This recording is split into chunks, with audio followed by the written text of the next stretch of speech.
Good morning. কেমন আছেন আপনারা? মাই সিম্পল লাইফ ব্লগে সবাইকে অনেক স্বাগত। এখন সকাল 10টা বাজে, আর আজকে ব্লগটা আমি দেরি করেই শুরু করলাম। উঠেছি 6টায়, মানে সংসারের সব কাজ সেরে ছেলে দুটোকে খাইয়ে দাইয়ে চান টান করিয়ে খাইয়ে দাইয়ে স্কুল পাঠিয়ে দিয়ে তারপরে ব্লগটা শুরু করলাম। মানে এত সকাল থেকে ব্যস্ত ছিলাম যে মোবাইল ধরারই সময় পাইনি। তার ভিতরে ডাউনলোডগুলো দিচ্ছিলাম দুদিকে দুটো চ্যানেলে, কিন্তু ওইগুলোই হয়েছিল। কিন্তু যে মোবাইলটা ধরে ভিডিও করব, মানে ওই সময়টুকু পাইনি। ওদের টিফিন আছে, আজকে টিফিন সেরকম দিই নাই, কিছু ফলই দিলাম। বড়টা বলে যে মা দুটো বিস্কুটও দিয়ে দেন, দিয়ে ওই আর একটা ছোটো কোটোতে আবার দুটো ওরিও বিস্কুট দিয়ে দিলাম। না তো দুজনে 1:30টায় চলে আসবে, ওই জন্যই আর বেশি ভারী কিছু টিফিন দিলাম না।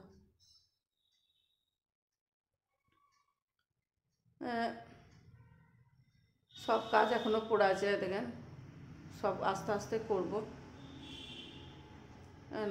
আগে খাওয়া দাওয়াটা করে নিই, তারপরে একটা একটা করে কাজ করে তখন চানটা করে নেব।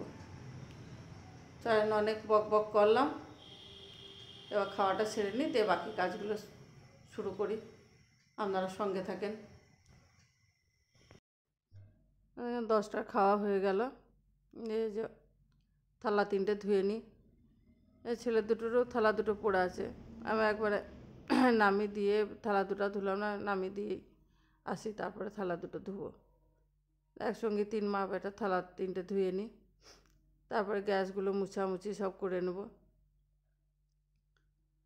দিয়ে ঝাঁটা দিয়ে করব, ঘর দৌড় কটা মুছে নেব। না বড় আজকে বললাম যে টিফিন ওই ফলই দিয়েছি, তা বড়টা আবার আপেলগুলো নিয়ে গেল না। ও একদম আপেলটা খেতে চায় না, যদি ওই একটু ছোট ছোট হয় গোটা গোটা, বাড়িতে থাকলে গোটা গোটা খাবে, কিন্তু এই স্কুলের টিফিনে একদম আপেলটা নিয়ে যেতে চায় না। তাও আমি অনেকক্ষণ জলে ভিজিয়ে রেখে দিয়েছি যাতে কালো না হয়ে যায়, কিন্তু তবু নিবে না।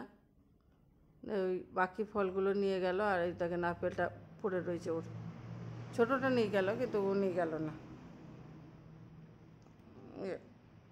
এই দেখেন এবার ঘর কটা ঝাঁটা দিয়ে নিই। সে তেজপাতাগুলো ভরলাম, দিয়ে নোংরা হয়ে গেল, আরও কুচু কুচু সব তেজপাতাগুলো পড়ে গেল নিচেতে, ঝুড়িতেই ছিল, আর নিচেতেই ঠুকে ফেলে দিলাম যে ঝাঁট দেবো যখন, কেন একবার ঝাঁট না দিয়ে মুছা যায় না, পরিষ্কার করে তখন মুছাটাও হয়ে যায়। এবার ঘরগুলো তো সকালেই একবার দিয়েছি, ওই লেগে রুমগুলো দিলাম না, শুধু রান্নাঘরটা ডাইনিংটা দিয়ে নিচ্ছি। আর আজকে ওই রান্নাঘর আর ডাইনিংটাই মুছবো, কালকে রুমগুলো সব মুছেছি। তারপরে ওদেরও কাপড় জামা পরে আছে, একবার এসে চান করতে ঢুকবো, দিয়ে কাচবো। আজ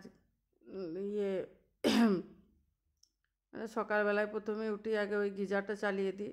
এক গিজার জল গরম হয়ে গেলে 3 মা বেটার হয়ে যায়, আমার যদি আবার দরকার হয় তখন একবার একটু চালিয়ে নিই।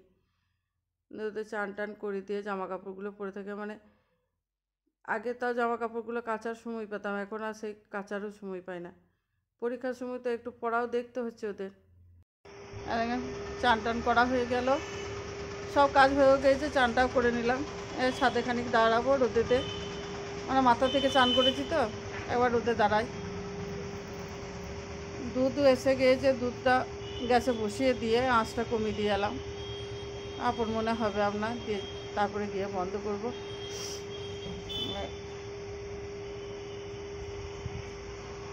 এখন এখনও 1টা বাজে নেই, টাইম আছে, এখন খানিক দাঁড়াতে পারবো রোদে।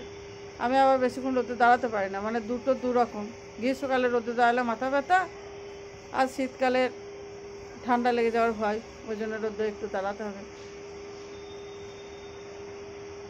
কাপড় চোপড় সব কাচাও হয়ে গিয়েছে, সব মেলাও হয়ে গিয়েছে, মেলে দিয়েছি, তারপরে ভিডিওটা শুরু করলাম। ছেলেদেরও সব কাপড় চোপড় পরেছিল, একবারেই চান করতে ঢুকলাম আর কেচে নিলাম।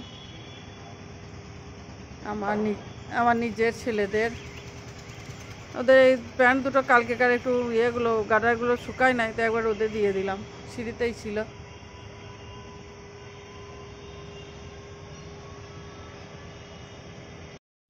দেখেন আজান হয়ে গেল, আর থাকা যাবে না, এবার নিচেই যেতে হবে।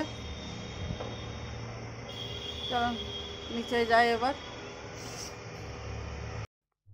দুধটা বসিয়ে দিয়ে গেছিলাম, দুধটা হয়ে গিয়েছে, না অনেকটা মরেও গিয়েছে, না বেশি আবার জল অয়লা দুধ খেতেও চায় না। এমনি দুধটা ভালো দেয়, তবুও এও খাবে না এমন ছেলেরা, একটু মিষ্টি মিষ্টি ভাব থাকলে তবে খাবে। দেখেন ঘর দোর সব আমার পরিষ্কার হয়ে গিয়েছে। আর ছোটো ছেলেটা থাকলে এই সোফা, তারপরে দুটো ঘরের বিছানা টিছানা ওই ঝেড়ে নেয়। আজকে স্কুল ছিল বলে আমাকেই সব করতে হলো, মানে ওই টুকটাক কাজগুলো ছোটোটাই আমার করে, আর বড়োটাকে যদি বলি তবে করে, আর ছোটোটা নিজের মনেই করে দেয় সব, সোফা ঝাড়া এই করা। রুমগুলো সব পরিষ্কার করা হয়ে গিয়েছিলো আমার, সবই পরিষ্কার করে তারপরেই চান টান করতে গিয়েছিলাম। এখন রাত্রি 9:30। আজ রাতের একটু খাবার তো ডেলি বানাতে হয়, মানে দুপুরের খাবার 10টা দুপুরের এক করে, রাতের একটু আলাদা কিছু করে দিই। ডালটা আছে, একটু ভেজ ডাল করেছিলাম দুপুরে, সেই ভেজ ডালটা আছে। আর এই যে একটু ডিমের অমলেটের মতো করে দেবো, এই আলু কুচি, পেঁয়াজ কুচি, তারপর পেঁয়াজের পাতা, ক্যাপসিকাম সব কিছু দিয়ে দুটো ডিম দিয়ে মেখে দেবো, ওইটা দিয়ে খাওয়া হয়ে যাবে। রাতে ডিমটাই বেশি খাই, কেননা এখন আগেই বললাম যে ওদের পরীক্ষা চললে আমি ডিমটা ওদেরকে যাওয়ার সময় দিই না, ওই জন্য যাই মাছ মাংস যাই থাকে ওটা 10টায় দুপুরে হয়ে যায়, রাতে ডিমটা করে দিই, মানে এই দিয়ে খাওয়া হয়ে যাবে রাতটুকু। ছোটোটা আমাকে আগে বলেনি, ও বলছে মা কুসুময়লা ডিম খাবো, মানে ওই ডিমের পোস্টটা ও বলে কুসুময়লা। আমি আগে বললি না, এতটা করে দিলাম, আজকে খেয়ে নে, কালকে খাবি। মানে ওই পেঁয়াজ এইসব আলু কুচি এগুলো খেতে একদমই পছন্দ করে না। সস সাপটা মুখে ভরে যেন ও গিলে নিতে পারে টপ করে, তাহলে ওর বেশ ভালো। বলাতে বুঝে গেল যে আগে বললে আমি করে দিতাম।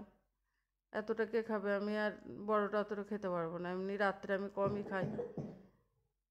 দিয়ে এতক্ষণ হয়ে গেল, ওদের দিকে এবার ভাতটা দিয়ে দেবো। ঘুমিয়ে যাচ্ছে সব, দুপুরে ঘুমাতে পায় না, তো এই স্কুল থেকে আসে, এসে একটু শোয়, শুবে গিয়ে মোবাইল দেখবে তো বসে বসে খানি, দিয়ে আবার তা করতে করতে ম্যাম পড়াতে চলে আসে, দিয়ে ঘুমাতে পায় না। বড়টা কিন্তু ওই শুবে আর ঘুমিয়ে যাবে, ছোটোটা ঘুমায় না।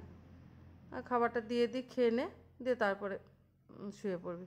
যে ভাতটা মেখে দিয়েছি, আর ওই এক পিস করে ওই ডিমের কুচি দিয়ে দিচ্ছি, ওই দিয়ে ভাতটা খেয়ে নেবে। যাক, এখানেই আমি ব্লগটা শেষ করছি। সবাই ভালো থাকবেন, সুস্থ থাকবেন, আর আমার চ্যানেলটাকে এগিয়ে নিয়ে যাওয়ার সাহায্য করবেন। Good bye.